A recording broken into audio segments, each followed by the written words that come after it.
एकदा जाणार आहोत माझे सहकारी प्रदीप कापसे आपल्यासोबत देखील जोडले गेलेत। प्रदीप, एका बाजूला आपण बघतोय एकनाथ शिंदेंची मागणी आहे, त्यांना गृहमंत्री पद हवंय, मात्र भाजप ते सोडायला तयार नाहीत। दुसऱ्या बाजूला अजित पवार देखील एक महत्त्वाचे घटक आहेत, मात्र ते पुण्याचं पालकमंत्रीपद, अर्थमंत्रीपद आणि उपमुख्यमंत्रीपद याच मंत्रिपदांवर खुश राहतील की आणखी त्यांची काही मागणी असेल?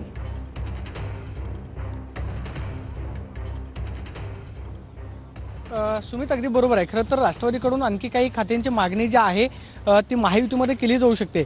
याआधी आपल्याला माहिती आहे की महाविकास आघाडीचं सरकार असताना अजित पवारांवरती सगळ्यात मोठा आरोप झाला तो म्हणजे महायुतीमध्ये निधीचं वाटप जे आहे ते समसमान झालं नाही किंवा त्या प्रमाणामध्ये आमदारांना निधी जो मिळायला हवा होता तो राष्ट्रवादीकडून शिवसेनेच्या आमदारांना देण्यात आला नाही। त्यामुळे खरं तर महाविकास आघाडी फुटण्याचं कारण जे आहे ते सुरुवातीला सांगितलं गेलं।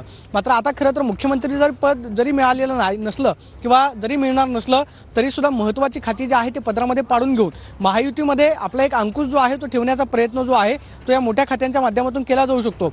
विशेषतः मुख्यमंत्री पदानंतर दुसऱ्या महत्त्वाच्या खात्याचा आपण विचार केला तर ते म्हणजे गृहमंत्री पद, की ज्या गृहमंत्री पदाच्या माध्यमातून राज्यातल्या सत्तेवरती अंकुश ठेवता येतो। त्यामुळे प्रत्येक पक्षाचा खरं तर हा प्रयत्न असतो की सरकारमध्ये हे गृहमंत्री पद किंवा ते गृह खातं जे आहे ते आपल्या पक्षाकडे असावं।